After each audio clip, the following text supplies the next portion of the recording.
So I'm going to get everyone to introduce themselves, because you know what it's like when you look up people on the internet, or they've done something new in the past 2 weeks and that's the thing they really want to talk about. So to start with, Dan Gorman, your Shabak Festival and Highlight Arts. Do you want to say a little bit about those? Yeah, sure, yeah. So my name is Dan Gorman.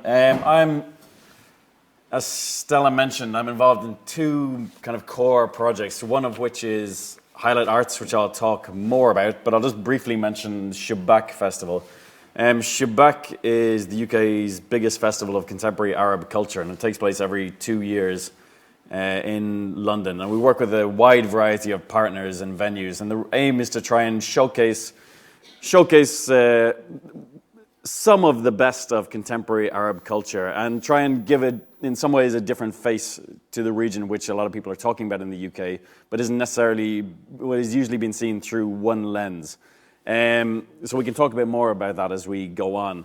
Highlight Arts is a slightly different project. We have worked a lot with artists in the Middle East, but it's in no way exclusively focused on that region. I'll just read out our mission statement, if I can get into my computer, so you can have a very concise version of what we do. So Highlight Arts organizes festivals, events, and workshops uncovering stories about people and places affected by a range of conflicts, from inequality, prejudice, war, and environmental issues. And so we began in 2007, and we've organized festivals in the UK and internationally. The first one we organized focused on Afghanistan, and it was going to be a one-off festival. We thought, okay, for various reasons, we had connections with artists in Afghanistan, and we wanted to try and showcase, in some ways, a different face of Afghanistan in the UK. It went really, really well. We organized it in Scotland, and more and more people got in touch with us saying that they'd like to be involved and that they liked what we were doing. And so then we decided to continue, and we went on to then organize a festival focusing on Iraq. And by the second festival, whilst Afghanistan, we had originally began by focusing on film, it became clear that some of the filmmakers we were working with were working across art forms, and so therefore we kind of expanded to have three main art forms we were focused on, which were film, music, and literature. So then we organized a festival focusing on Iraq, and then we've gone on to organize collaborative events and festivals centering on Syria and Lebanon.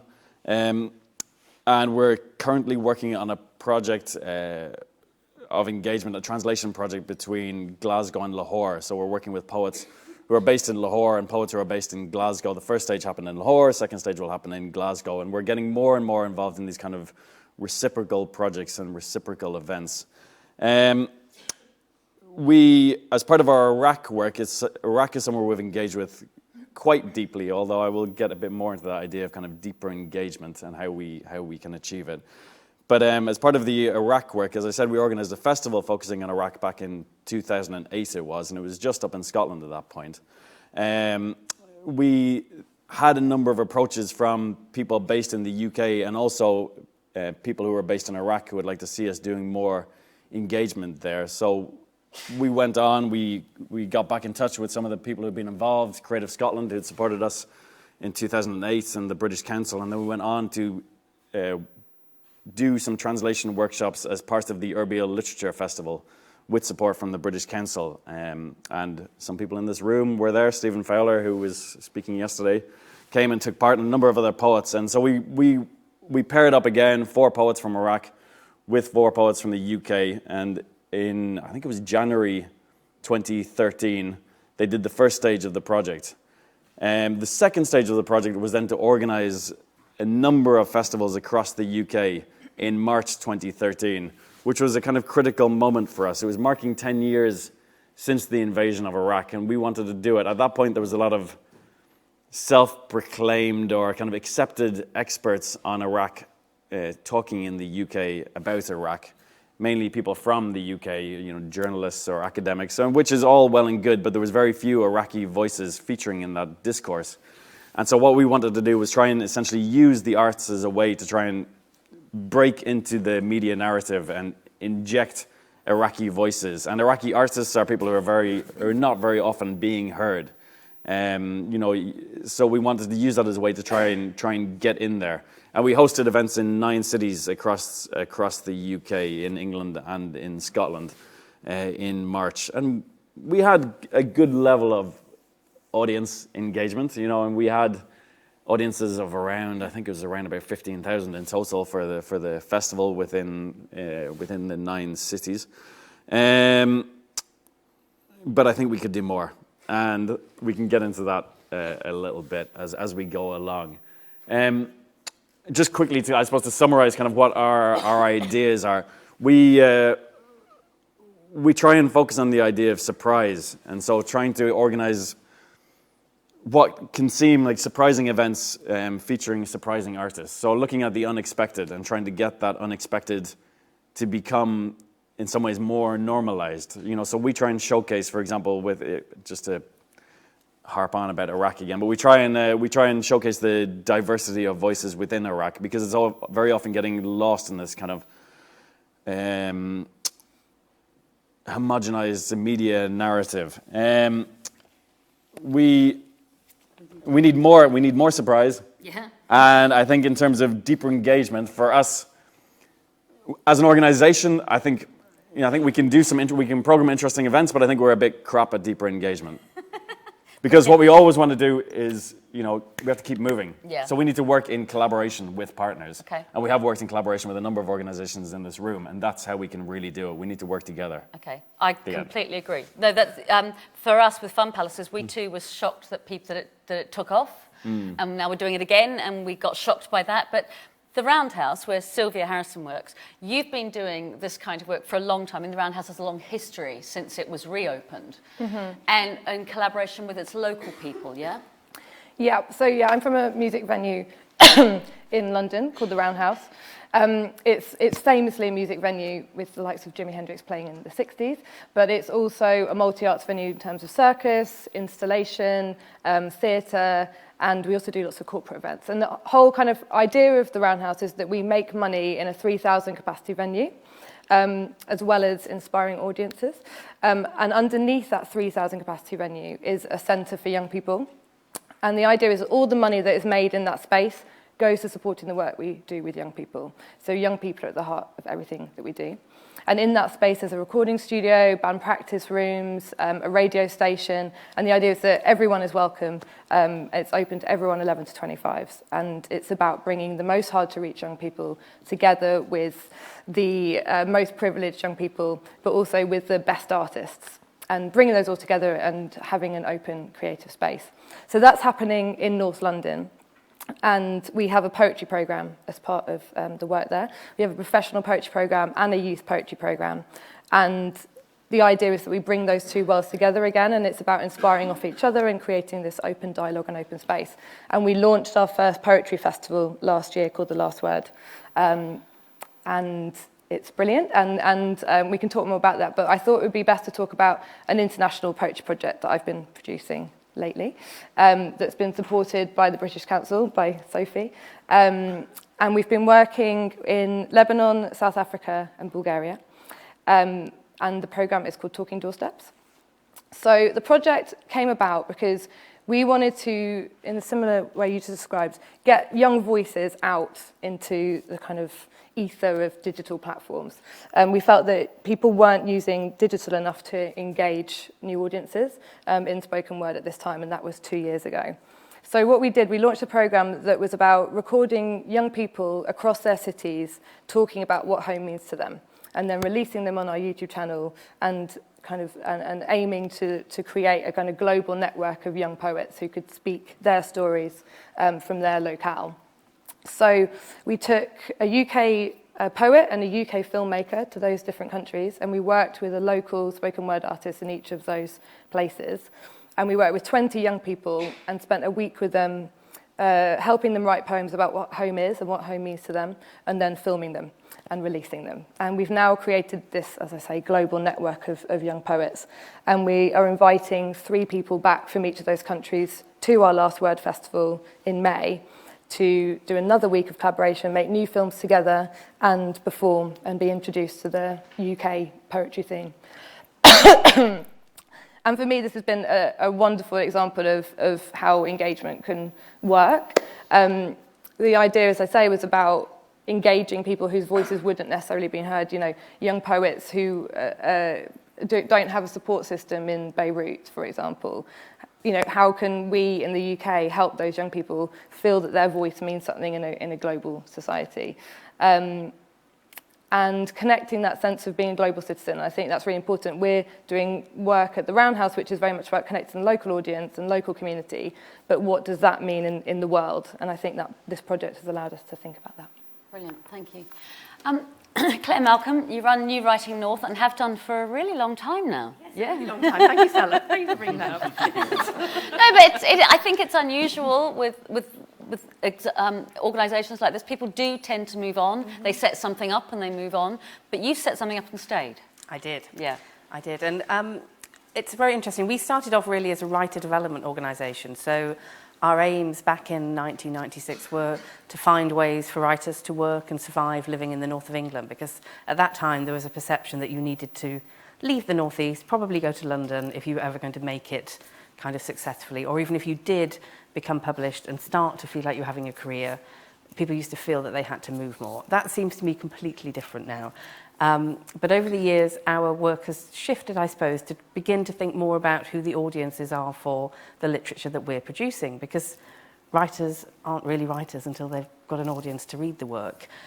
So we have developed lots of projects over the many years I've been in post to try and address that. We've, for a number of years, run a project called Read Regional, which was our way of trying to think of interesting connections between northern writers and their work and northern readers. And we created a big partnership network with libraries in the northeast, and that's now grown to include Yorkshire and Humberside as well, and we hope eventually it will include the northwest. So we'll have a kind of total north network for touring and promoting books by northern writers, and that tends to focus on first novels or kind of earlier career writers.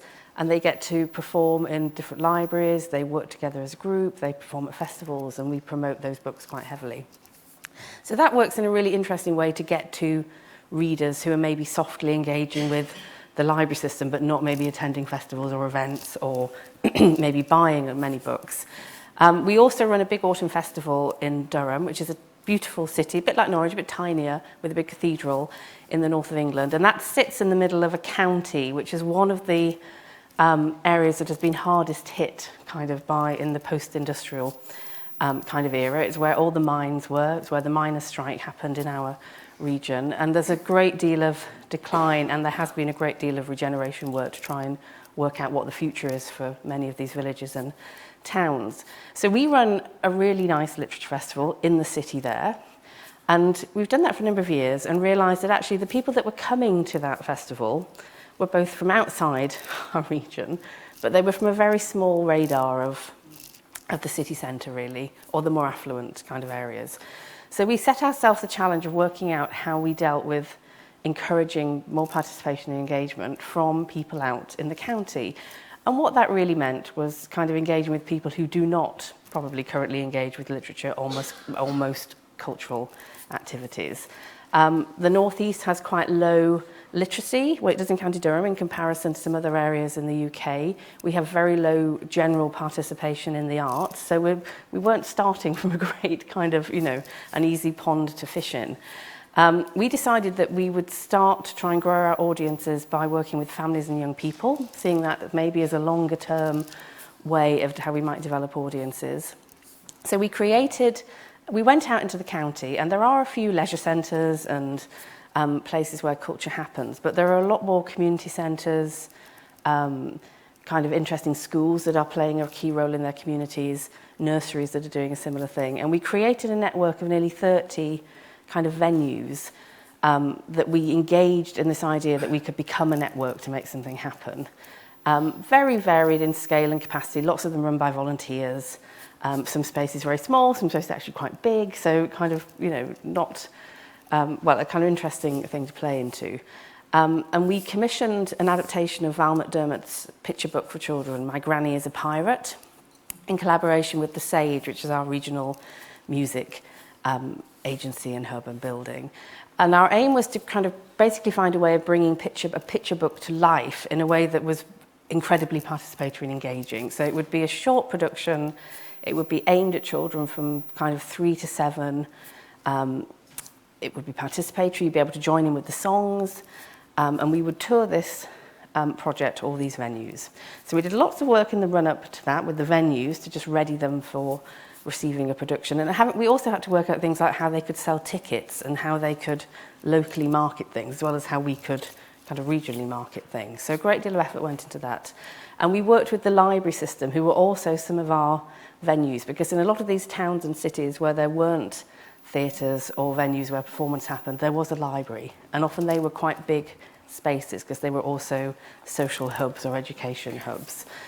So those libraries became part of our venue network.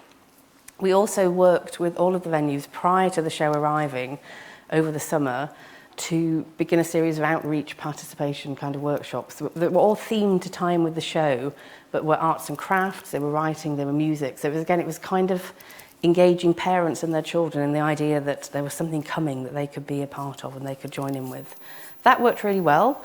The tour happened. The first year we were amazed actually by the engagement levels we got. And we've just evaluated, we're now 2 years into it, and we finished the first kind of wave. And the figures are amazing, actually. I mean, even, I have been around in this business for a while, but even I was impressed by our stuff. So 75% of the people who came to our tour had never engaged with the arts before or hadn't engaged with arts and culture before. Most of them brought children. The connections between kind of family learning around books. We all know these studies that show if families are engaging with books and reading, the life chances of their kids are so much higher. So, our participatory work behind the project had all been to try and engage people with that. We sold lots of books, which we hadn't kind of thought we would, but we did. So people came, they liked the show, they bought the books, hopefully took that home and kind of worked on it with their children. So for us, that's been kind of quite a magical thing, but also it's a very simple. Part of me is thinking, why were we surprised if you take fantastic culture and interesting things to people locally and you remove all the barriers you can around how you get to something, how you might find out about something, what you might have to pay to access something. People come and they enjoy it and they come back. The Fun Palace's idea came from Joan Littlewood's idea in the 1960s of a building that was never built that would bring together arts and sciences, but where the people lived, not go into the West End, which is miles away from you. It's like the Roundhouse, where the people live. It's taking the work to where the people are rather than demanding the people come to us. But we've all talked about it like it's a good thing, right? This engagement idea. Why is it a good thing? I know why I think it's a good thing, but I'm really interested. I know that for all three of you, a lot of your work is about, you've mentioned community, you've mentioned bringing people together, you mentioned young people, but why does it matter? Because there are people and maybe some of them watching, who don't think it matters, yes? Who think art for art's sake is fine, who thinks that it's fine for us as artists not to have to share our work, and if we don't want to, then that's the public's fault, yeah? Why does it matter to you? Sylvia? I just want to talk about a personal experience I had. Yeah. I was in Ukraine last week, and I was in the city in the centre of the country, and there was no culture there. It was a grey city. It was like hung up on the Soviet past, and parents of young people didn't believe that children should be involved in culture or the arts. And I met with these young people, and they were saying, we want to connect with Europe and this idea of creativity and culture and the arts, and we don't have the support even from our parents to do that or from our education system. And I was it really hit me how lucky we are in the UK to have access, to have, especially living in London, to have the Roundhouse on your doorstep. For me, those young people have the opportunity, and seeing young people without that opportunity, it hit me why it's so important. You feel connected through arts, you feel connected to the world, I think, and I think that the Arts Council's notion of art for all is important. It is so important to everyone as human beings. It hasn't happened in practice at all yet in 60 years of an Arts Council. So, I mean, all of what we're doing is great, but it's not enough, is it? You said, Dan, you said we're a bit crap at it. It's not enough what we're doing yet, right? Yeah. I think it's also important to look at who's providing the art which is being accepted as the art for all, right? As in, we work quite a lot internationally, and we try and do so on like this kind of idea of equality, but there are structural imbalances between the places we work, right? And we can't, artists coming from the UK working in collaboration with artists in Iraq or recent refugees from Syria, there is a power imbalance, and it's really important. We haven't cracked it. I don't think it's possible to crack necessarily, because there will remain a power imbalance. But there can be a danger of a kind of almost, it's like naive imperialism almost, of like people, coming in and thinking like, we've got a really good, I'm not trying to direct, this isn't a direct response to you, but it just kind of sparked in my mind, of thinking like, we've got a really good in the UK, we've got the answers, and therefore we can show you how it can be. Whereas actually what we need to do is try and open up the space to learn from each other, and that includes working with artists in the UK who aren't necessarily within this kind of high art world, because I think there's a huge amount of art already taking place in the UK, and we find that as being a real privilege for me, for example, learning about some of the art that's been produced by, say, for example, Iraqi artists in the UK, but who aren't necessarily getting recognition because their work isn't necessarily, they are not necessarily able to plug in to the world that can give them the kind of support and funding mechanisms, because they don't necessarily have, for example, the language capabilities to be able to fill in an Arts Council funding application, which many of us working in the UK will also, have struggled with in the past, and it can be a real challenge. So if you're coming with English as a second language, it can be very difficult. I'm sorry, that's a bit of a meandering point, but we have those. I think we have those inequalities within our country. Yes, I think we do. Exactly. I agree. And I think for me, it's two questions. It's who is making the art, or who will be making the art in the future, and who is going to consume the art that has been made. Because without having those both things, we're not doing anything. And for us at New Writing North, it is actually quite socially driven. I come from a working class culture. I was the first person in my family to go to university. I was telling somebody that the other day, and they were really shocked. And I was like, this is not shocking to me, But what shocks me is I don't work amongst many people for whom that is their experience, So I think our art system is riddled with kind of class issues. So, so we have to do more to kind of... And it's also, though, that, I come from the working class family, and I was the first person in my family to go to university too. Actually, the arts can be a method of social mobility. Yes. For a lot, but then once we are four white people sitting on a panel talking about engagement, all apparently middle class. This is so classic of where we are in Britain at the moment. With all the best will in the world, this is still what turns up. And we all know it's not good enough, but it's not changed. It's never changed. With all this desire to make it better, it's never changed. Now, for me, it changes when we go to the communities and we don't ask them to be audiences.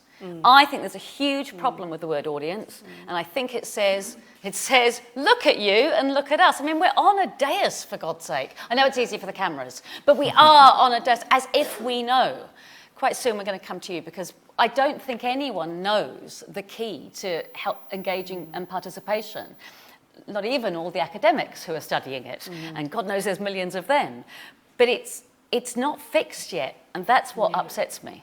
Yeah, and I think it's very, we don't have the key, but a potential key. A key.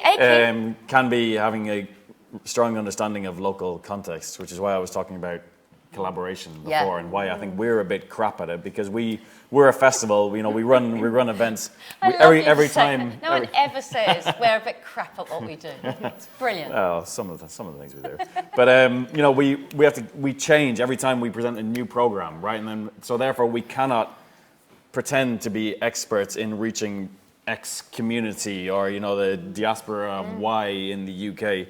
But what we do is try and work with partners who have long-term engagement and long-term history of working with them. But communities change anyway. And both the communities that you two work in, which are specific and also, you reach out, they've both changed hugely in the past 10, 15 years, right? But I think the strength of Roundhouse is about its partners and about, as you described, connecting with the local youth centres, the library, that engaging with the communities through the smaller partners. Yeah. And I think that's the same globally. Like, you have to connect with the people who are already offering something and build a kind of stronger space for participation through that. And I think especially as a big organisation, that's so important to connect with those smaller organisations. So you're connecting with the people and finding out what they need, I think. I also think it's interesting to think about, the fact that there might be more than one audience and that around our organisations or our projects there are circling audiences of interest that are with us for certain things because that's what they are interested in or that's what they want. And I think it's a mistake to think that somehow we can amalgamate, just push all these people together so they come and see this one thing that we would like them to see, or solve our problem of who comes to our festival and, you know, make that look better. And I think it's, you know, there's a lot more work now within our Arts Council funding around segmenting audiences, but I think we need to go a step further to think about why those audiences are there and what they need and want and are interested in. I think you're right as well about us being sat on the panel. Like, I feel like as an industry and as a sector, we have a responsibility to change the faces of the people making decisions, the programmers, the artistic directors, in terms of men as majority artistic directors, but also in terms of ethnic diversity and class diversity in the people making the decisions. And until that happens, I think it's going to be really hard. I was at a brilliant Culture Action Europe event last week, and somebody from, I think it was one of the people from Italy, said, diversity is reality. It's not, you know, I'm a gay woman, I was brought up working class, I get stuck in these little boxes. I've had cancer twice, you know, you get stuck in your box, but then I'm not, the white middle class male, that's not diverse. You know that, right? Yeah? And yet that's what we see. And those are the people who program, those are the people who lead, including the lovely ones who've been running this festival, right? But that's how our art still in Britain is led. Yeah. And until we change, exactly that, until we change the people who are the ones who are in the offices going, yes, we'll program that one, and no, we won't program that one, nothing's truly going to change. I suppose I would say, though, that it's, yes, the arts are that, but so is everything God, else. yes, Look, absolutely. You know, we are not special in being particularly bad at that. We're reflective of the wider culture. There are some boards in the city that are trying harder than some boards in the arts at the moment. Fair enough. You know, there has been a real recognition of the male-heavy and particularly white-heavy parts of the city with a capital C, and that we haven't pushed that quite as quickly as we could have in the arts. Yeah. Why do you think that is? Because we're scared. Do you think so? Yeah, well, I do. Yes, education. Women are not educated at a young age to believe that they can be those roles, and it's a long-term stepping up and thing. speaking I think up. also the public perspective, sorry, this is... No, go. But the public perspective of business and the city is a very male domain, so it's kind of seen as it has to shift, right? And I think the kind of public perspective possibly of the arts is seen as like, oh, you know, this is a female domain, and so everything's therefore fine. So there isn't the same pressure on the arts, which doesn't reflect the reality, obviously. The truth is, there's a female domain in the arts in producing, but not in leading, Yes. as there always so has interesting. been. We're facilitating. We coordinate all the festivals, and the men make all the artistic decisions. Yeah. It's really bad. Okay, so... I do the logistics. So to broaden this out a little bit more, if we know all the things that are wrong, which I think we do, I don't think we're blind to what they are, because that would be stupid of us. It's not that we don't worry about it or try or have our successes, even on the occasions we're being a bit crap. What would a fully engaged arts ecology look like?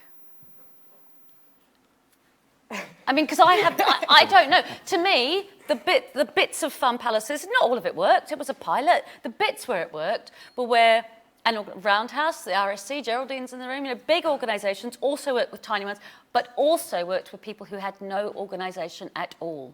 Because I think even if we say we're partnering a small organisation with a stronger one or one with more experience, where are those people who don't even know there's an organisation for them to be, even a small one, you know? And it didn't happen everywhere, but a couple of places, and I think we can build on that.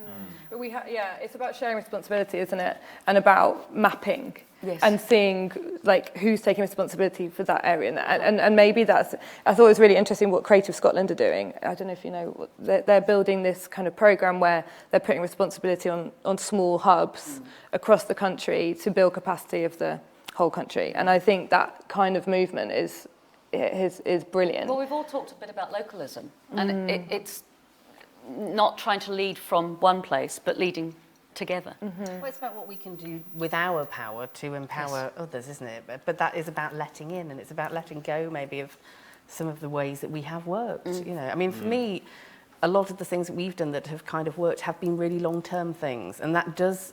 I think there's a lesson there that we're not hearing about how our funding structures and things work. You know, that actually some of this stuff is durational. If you really want to make change, it doesn't really happen with a 6-month project. You might, you know, light the fire, you might light the spark, but there has to be where do the people go next? What's the next step? And I think that's often the thing that is missing or not clear. But lighting that spark is interesting, and ways to try and do it, and just try and access, as you said, you know, to try and open up that first crack in the door for people who haven't had any engagement at all, and trying to think about interesting ways to do that outside of the kind of hallowed corridors. You know, and something we haven't done it, but we would like to do it more, is these kind of guerrilla art events, you know, and do like screenings, you know, just bring a projector and just do a screening in the street. And we engage. One thing that we have done though is working in kind of slightly unusual venues, you know, like, you know, nightclubs and things like that, to try and kind of inject some different elements into their program, because that's where people are, you know. People aren't necessarily, if, you know, people, I mean, all right, some people are coming to, you know, National Gallery, etc., but others, a lot of people are going to clubs and pubs, and to try and find ways to kind of engage in some way to open up that first little spark, or the possibility of a spark, through engaging in programming in unexpected places. Well, and engaging in programming, which means that we're not programming from the outside, we're engaging the people. The people get to program. You know, the people might get to. You guys have done quite a lot of that with your young people's work, with handing over that power. Definitely, yeah, that's really key. Young people are at the kind of heart of programme. I mean, they don't make all the final decisions, but we have young people on the board, and we have attempted a young people programme festival called Turning Point, which was quite hard work. But yes, they feature in the programming. Why was it quite hard work? Because, you know, we're also, it takes a long time to become a professional, doesn't it? And you've got to you've got to give yourself credit for the skills that you have as a programmer, which young people on their own don't have yet. Sure. So I think that's fine to acknowledge. I was just going to ask a question about this international thing, because I know there's problems in the UK still, but we are healthier than other parts of the world.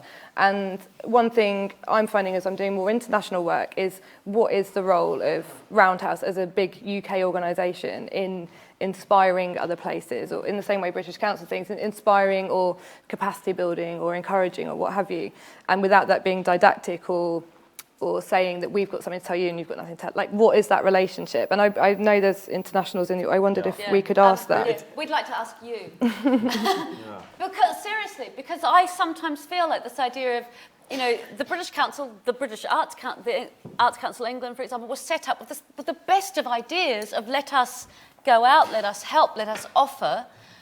But we don't want to do it in the paternalistic, old-fashioned way. And none of the people working with the British Council, with the Arts Council, they're good-hearted, caring people. People don't want to work in that way.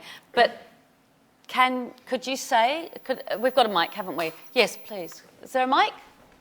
Yeah, here it is. It's just here. Thank you. Okay.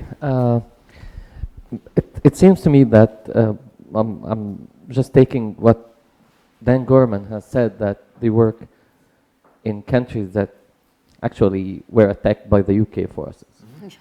And I think the role of culture is not to fix what politicians did. The role of culture is to prevent politicians from doing silly mistakes. And it seems to me that the country you mentioned, Iraq, Afghanistan, Palestine, and all these countries were already part of attacks and consequence of attacks by the British Army and the British politicians in a way or another. And for me, it's shocking a little bit, because the role of cultural institutions is to not to heal people, is just to make them different. Before you work outside your country, you have to fix things in your country. And fixing the politics of the entire society, which is going crazy because, well, you will keep receiving funds. This way you will keep receiving funds, and you will fix the next country that your politicians and your army attack. And yesterday I was having a lovely conversation with Cortina Butler about the role of funds giving to countries in the Third World and Middle East. In a way or another, it's not really influential. Yes, you spend lots of money, but the outreach is almost zero. Not only the British Council, but I'm taking the British Council as an example. all of them are my friends back home, and they have lovely friends here as well. But the mindset of designing projects and delivering funds to people, it doesn't reach really the grassroots. And the grassroots is the core of the change.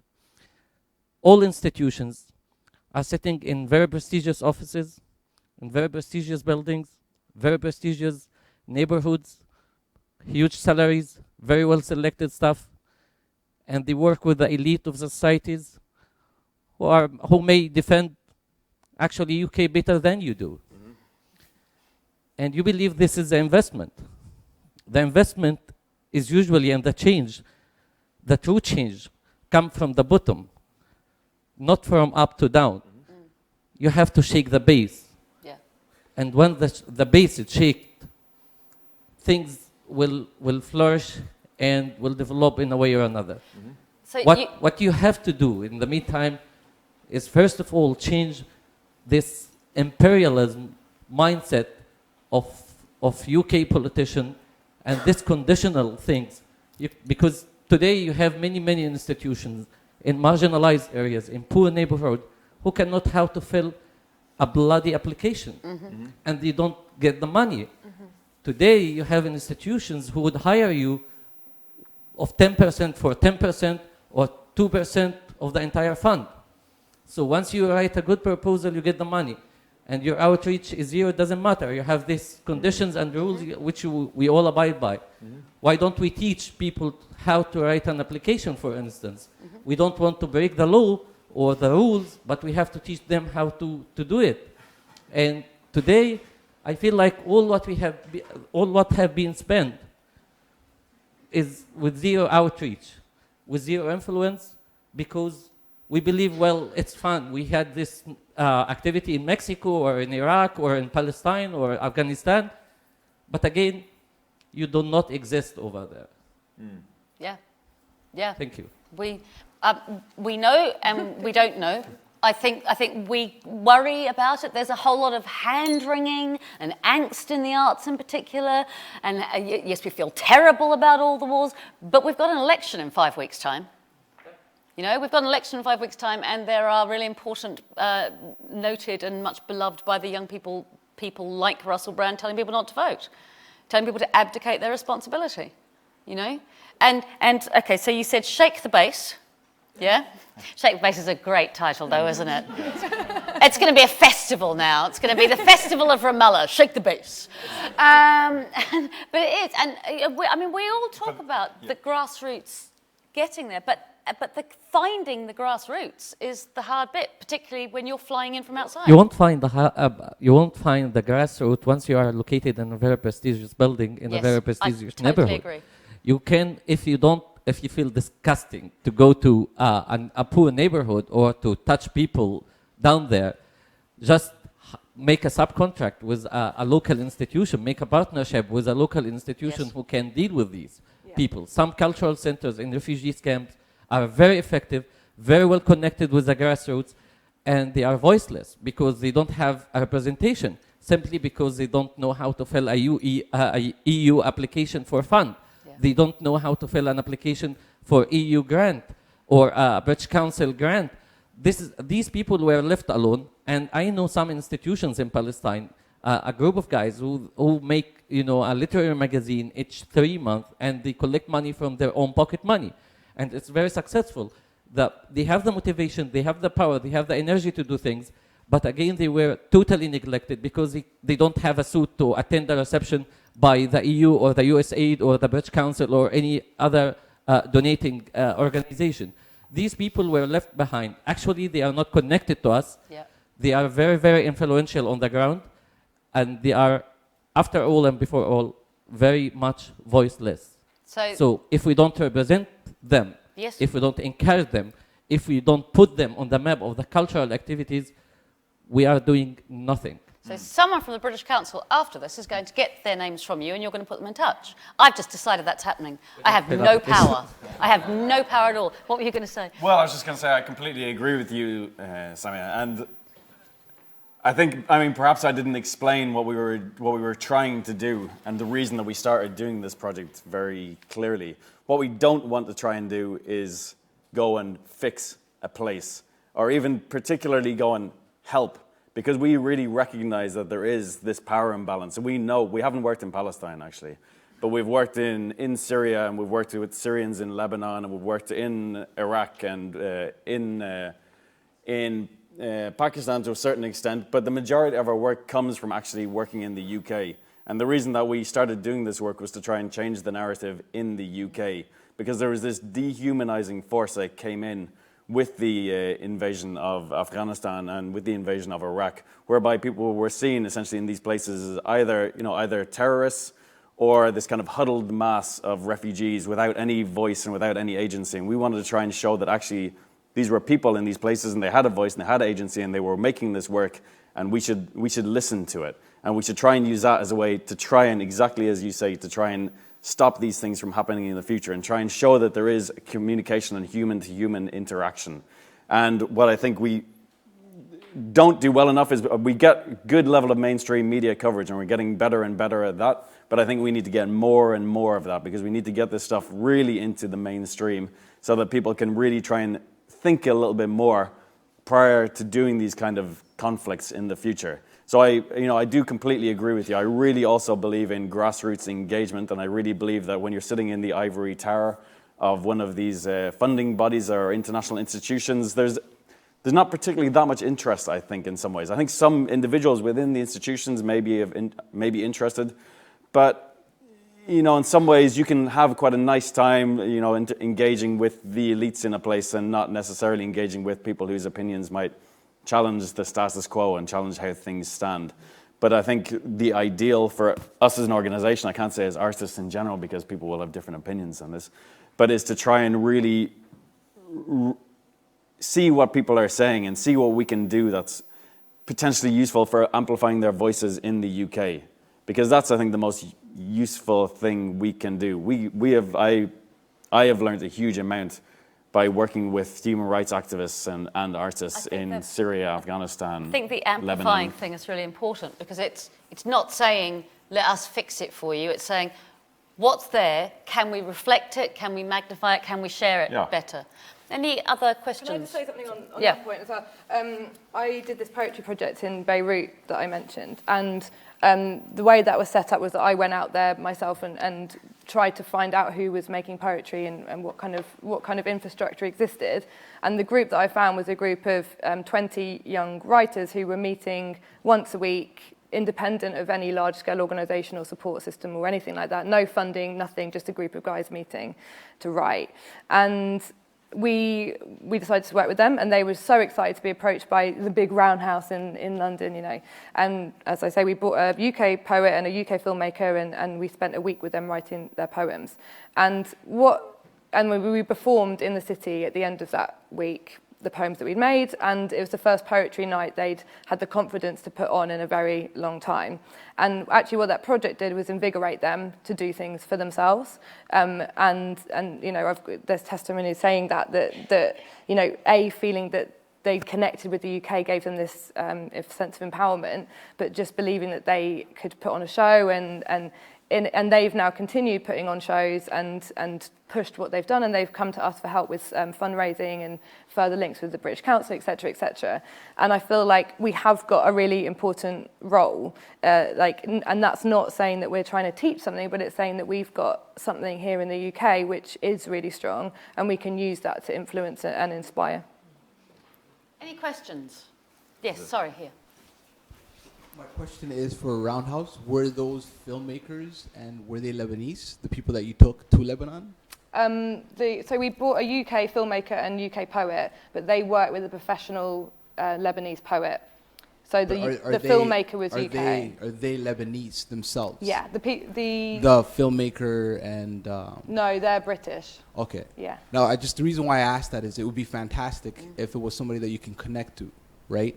And if you were empowering a community, like, say, the poets in Lebanon, it would be more relatable if these filmmakers were Lebanese and they can come and relate to these people. It makes... Do you mean like Lebanese people living in the UK? Exactly. Yeah, Lebanese that would be really filmmakers cool. Or whatever, and take them back to their own country would make a lot more difference. And one more thing I wanted to mention is that art is a privilege.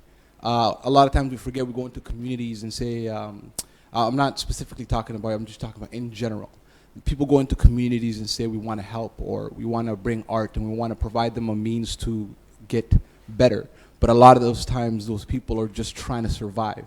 Art is a privilege, you know what I mean? And so it's almost empowering when I say it, where they Lebanese, the filmmaker, is because empowering a community to work with their own community is a long-lasting effect. Because to me, it's a great thing what you did. I'm not even questioning it. But it's way more empowering to see their own people working with their people. And it makes a greater difference. Yeah, I mean, my response, I agree with that, and that's actually really interesting. One thing we were talking about doing was working with an Arabic group of poets in London at the same time that we were working in Lebanon, and linking them virtually, so that there's that sense of kind of globalization of a specific person. But there's two things about that. One is that I think we were working with poets, so we weren't going into communities that weren't already expressing themselves creatively. And I think that was really key, that we were invigorating people who were already artists.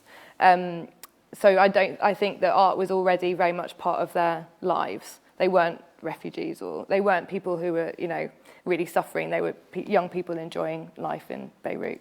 And secondly, as much as I agree with what you're saying, I think that could be really interesting, I think they also loved working with people from the UK who were UK young people, and meeting and collaborating with different people. So I think, it's an interesting one. Yes. Just before you, art is a privilege if people don't have anything at all. But the Universal Declaration on Human Rights, Article 27.1, says that art and culture is a human right. And sadly, we don't have a society that allows that. But we have said it's a human right, whether this current government or our next one decides to get rid of it. It has been acknowledged, and it ought to be a human right. We just don't live in a world that allows it. Well, and sorry, just one last thing. You'd be amazed at how much art is still continuing to be made in even the most desperate, challenging circumstances. Absolutely. Like, for example, the Palestinian camps in Lebanon, there's an incredible amount of art that's been coming out of there for a long time. So I don't think it's, that's one of the reasons that we try and do this work, I suppose, to show that art continues. Yeah. I mean, that was so, I just want to say that point, that's really key, that the young people involved in this project, they had similar stories to the young people in the UK. Like, the young people in Lebanon weren't writing about their painful life, they were writing about the food they eat, and where they like to go out partying, and their girlfriend, and and that was so important to the project, that we were connecting these people not because of like the troubles they're facing or the kind of differences, but how we're all people, and they were teenagers and just young people living and trying to make it work and have a creative life. I think that was really cool. Thanks. Actually, I was going to add what you said about arts being a human right, but that wasn't my question. So I was thinking about what you were saying, Stella, about fun palaces, and I think that's a really fascinating and fantastic model, but kind of thinking about it in the context of my own organisation, which is Apples and Snakes. And in our participatory model, actually, we are still, if you like, flying in artists. And my question is, I still think that's valid. Do you still think that's valid? And I'll give you an example. We run lots of projects and programs, but a project that we're running, which is just about to start, is with 10 to 14-year-old looked after children in Lewisham. So we will be matching them up, if you like, with a spoken word artist who will be exploring all sorts of things with them. And the objective and the funding is to develop emotional literacy. And that, to me, still feels like it has a purpose. And I guess it was because you talked about flying artists in quite a dismissive way, and I just wanted to kind of interrogate that a little bit. I don't think it's invalid, but I think it depends on the artist that is flown in. I think we do still very much live in a culture, stuff that's been happening with creative people and places, for example, that has kind of a two-pronged approach. One is let's fly in this brilliant orchestra, the other is let's see what's on the ground. Both of those work. I'm not saying they'd never work, but personally, my life was changed at the age of 15 in the little timber town I grew up in New Zealand when I saw a Shakespeare in my school. Now, it wasn't changed because the Shakespeare was so brilliant and it was performed by the best theatre company. It was changed because it was performed by two guys doing the whole thing in 1978, and I happened to know one of them. One of them was the big brother of someone I went to school with. I hadn't seen him for 10 years. I hadn't seen him since we were in primary school. But it was the fact that I had a personal connection. So my thing about flying in artists dismissively is that, what we constantly do is we go, and they're world class. Well, you know what? generally, somebody doesn't need world class, they need something they can relate to. You need the mic for the live stream. I quite agree with you on that point. And actually, 70% of the artists that we work with come from black and minority ethnic backgrounds and are connecting with the young people that they're working with. And we just ran a project in Feltham at the Young Offenders Institution, and the very particular artists that we put into that setting. And I went and watched the first day. It was quite extraordinary, and I kind of said afterwards, I can't actually think of any other artist who would have been able to make that connection because of his particular background. So I guess we're probably on the same page, and it's about the specificity of the relationship that you create. I think so, and it's about taking a lot of care around that as well. And with the best will in the world, everyone's too busy, but it is something we need to pay attention to. There's a question down here. Hi, most of you know now, I'm Courtine Butler from British Council. I think there's a false argument in a sense about doing one thing rather than another. Going back to your question after everybody introduced themselves is why do we do this? Why are communities important? And Sylvia mentioned the personal fulfillment and that comes from access and engagement with the arts and the opportunities that we give to people through that.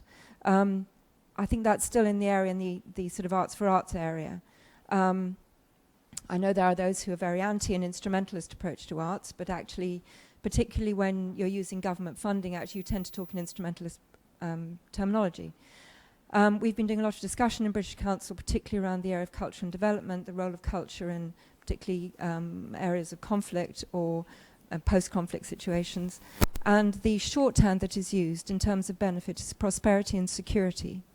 And I think prosperity and security apply in the UK just as much as they do internationally. The arts is an enormous economic driver, and in communities where there are few opportunities for economic development, the arts and culture can create a real opportunity in that area. But the other word, I'll add to prosperity and security, is cohesion. And going back to our literary communities title, what Claire is doing, what Sylvia is doing, what Dan is doing, what we're all doing is around creating cohesion. And that cohesion can be within a very small community, it can be within a village, taking part, engaging together in something, or it can be a more global cohesion. And that's where, amongst other things, flying artists in do. Because even though those artists are world class, the reality is, going both ways, actually very often the people that are encouraged to go and see them have never heard of them before, don't know their work. It's not about going to hear Placido Domingo or something, but it is about hearing somebody who comes from another community talking about their lives and trying to build some form of cohesion that will increase the security that we have in the world. So that's, I think, why we do this and why the literary communities are very important. In terms of the term of literary community, I think it's a nice term, but I'm not at all certain I know what it means. So for me, as a novelist, I have a sort of community and they're novel writing and reading friends. And as a theatre writer, I have that. But I don't feel when I read a book as if I'm part of a community. And I think this goes to the digital question yesterday, where we were talking much more about the engagement that happens. I love reading a book by myself. That's a good thing. I'm not saying that's a bad thing. But I wonder where community fits, actually, in terms of literature. Because, yes, prosperity and security and cohesion, absolutely. But literature per se, does it create community? I think it can. I think it can. What I was going to say is that I think we get dragged too much in these debates in thinking about performance and performance and audience. And for me, for literature, that very rarely fits properly, and it doesn't fit the model of reading groups and people connecting on BookTube and all of the things that are around our sector that are really vibrant and that lots of us have hundreds of thousands of people involved in.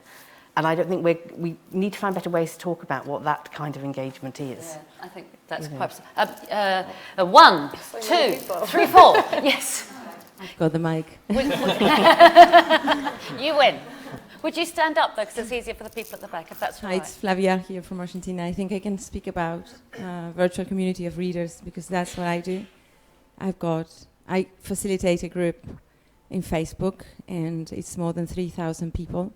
I know almost no one, and they don't know me. And we've been reading for 5 years. And the fact that it is virtual and that we have names, but we have no faces, nobody knows where we live, what we do, how much we earn, how much we know, what's our academic background, allows us to read freely and participate in a community reading, which is amazing because everyone feels absolutely free to speak. And no one questions their version or their how they have reacted to a book. So I love reading on my own. That's what I do since I was born, I think. But reading in a community is great. I used to have a reading group which was real. We read in English. We were all English teachers and English readers. But when it came to reading in my own language with people I didn't know, it opened up my head so much to the variety of literature that is available and to the variety of readers that are available. And it was very empowering for many people. I know I've got great-grandmothers reading, and they made themselves a Facebook so that they could participate in the group. And they started having friends, and I know that they meet, and I know that they write, and they have become friends, in their private Facebooks, and follow each other's lives, and read other books, and propose books to read. So reading, in my case, has become empowering because it's amazingly, it's leveled all of us. There are writers in the group, there are publishers in the group, there are editors in the group, academics and grandmothers, and people who had never read a book before because they just didn't feel like reading, and they just thought it was fun to belong to a club that was about reading. So you can do things that empower people by just letting them be who they are. Brilliant. And that's absolutely the cohesion thing, isn't it? Totally, yeah. So there was there's two there. Yeah. Hi, thank you. Colin here for DNI. You talked about it was hard to find grassroots people sometimes. I think it's quite easy. You just look where the institutions are and then start looking everywhere else.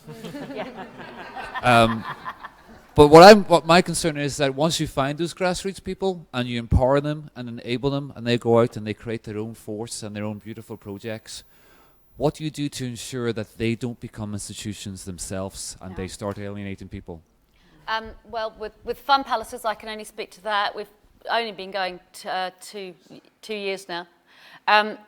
The little groups that form themselves, so some organisations make Fun Palaces, some institutions, but a lot of local groups, mostly volunteers, people going, yes, I want to do something like your grandmothers in my community and for my community as well, so not just in it. Many of whom had never created a community event in their lives and didn't perceive themselves to be arts people at all. They've gone on to do other things together. So actually, we're stepping back. Our choice is to let them just keep on and do what they want, and then we will help them if they want it. So I don't think they're ever at risk of becoming an institution because they truly are about, can we do a thing in our community?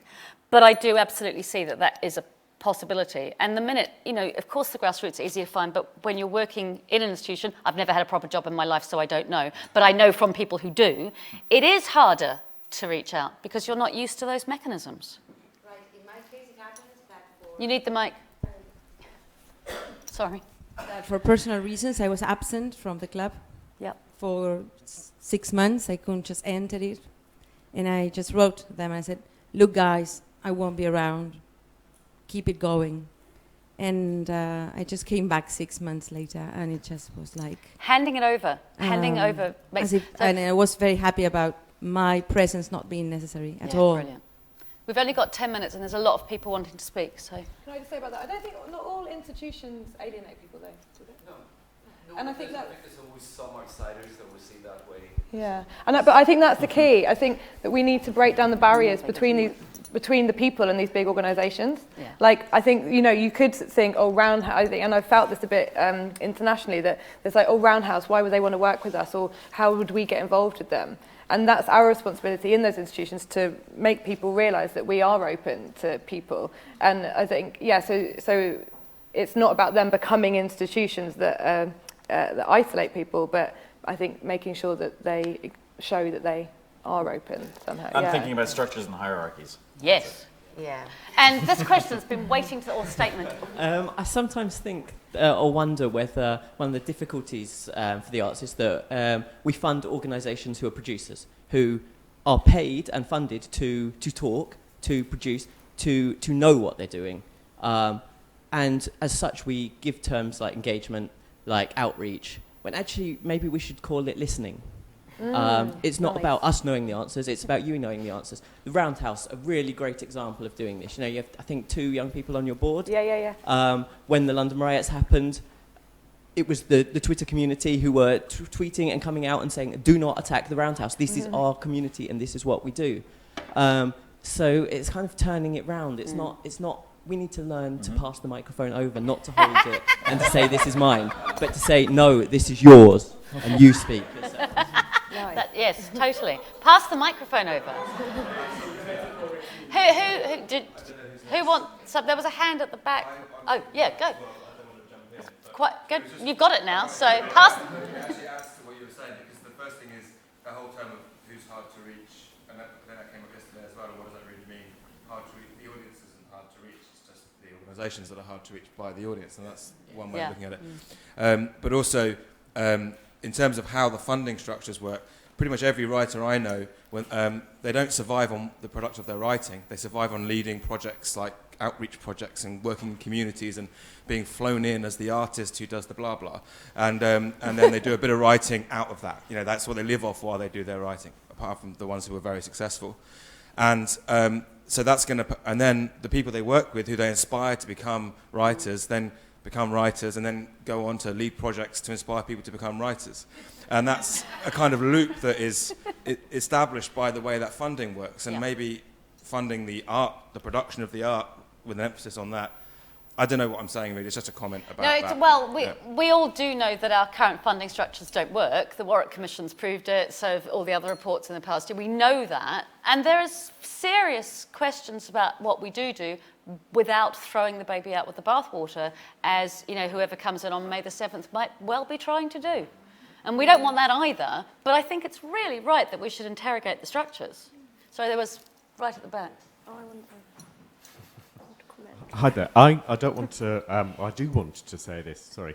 You've got the microphone. You have to say it. It's kind of bringing it right back to the micro level. I really.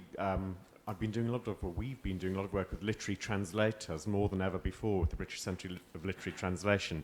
And seeing how that particular community, which has a really different relationship to literature than writers or authors have, it's been really illuminating. There's a camaraderie, there's a collaborative force there that has really made me think very hard about what we can do as people who work with writers to actually, in our community, to say, okay, we have a responsibility for the art form as well as for the people who practice the art form as artists. In the theatre world, in the visual arts world, I think there's a much more developed sense of how those communities, the emerging artists, work with the developed artists. I think in literature we're a different sort of art form because of the modes of production and consumption. But as an art community of artists and practitioners ourselves, we have a responsibility within that community to be healthier and more vigorous about how we look at talent, how we look at audiences and readerships and places. And I just think that, particularly with literary translators, they're a great model to follow. Absolutely. Yeah. I love them. Can I just comment on the man there? The man there. Yeah. What's your name? Sorry.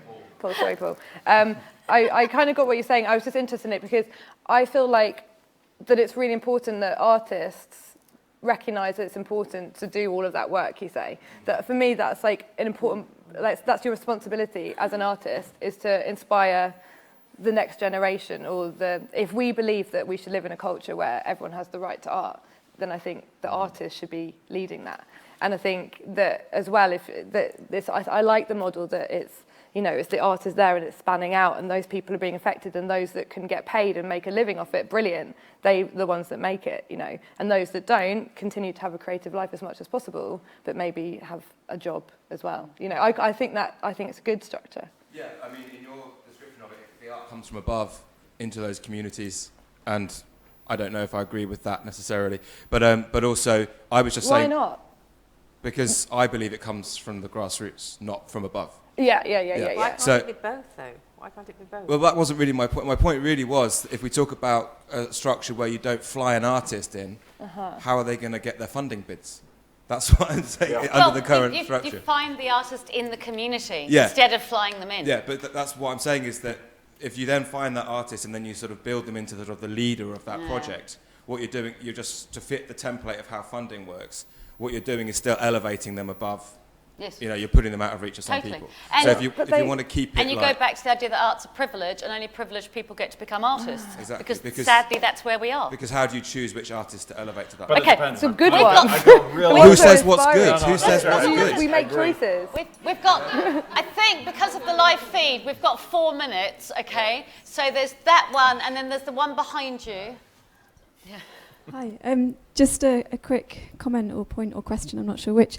The gentleman here just mentioned institutions working with grassroots and then said, but what if those grassroots then become institutions? And that was kind of acknowledged as, this is a problem. But isn't that entirely the point? I mean, shouldn't they then become institutions? Isn't that the only way of changing institutions and changing the people who are in the institutions? I mean, isn't it a good thing to empower grassroots people to then build their own kinds of institutions and maybe replace people in other institutions? Isn't that if they would replace them, I think it might be. But I don't think we see them replacing why would a grassroots artist kind of transform into a monster just because they get some funding? Well... sorry, I guess I was just going to ask a question or make perhaps a contrast between thinking about what institutions look like and what literature organisations look like, and recognising sometimes the scale of what we're talking about and funding models and that kind of thing.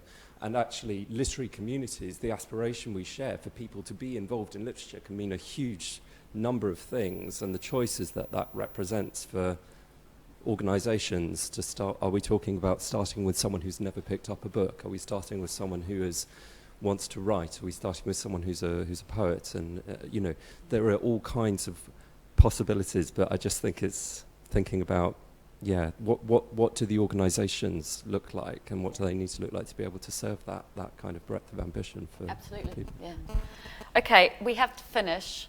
Thank you so much, Claire Malcolm, Sylvia Harrison, Dan Gorman. Thank you all as well. I don't think we're saying it's all going to hell in a handcart. I think what's incredibly exciting is that there is an engagement in engagement. There is a participative desire to care about participation, and wherever the artist fits, there's an interest in using that so that it's not just art for art's sake, it's art for our sake.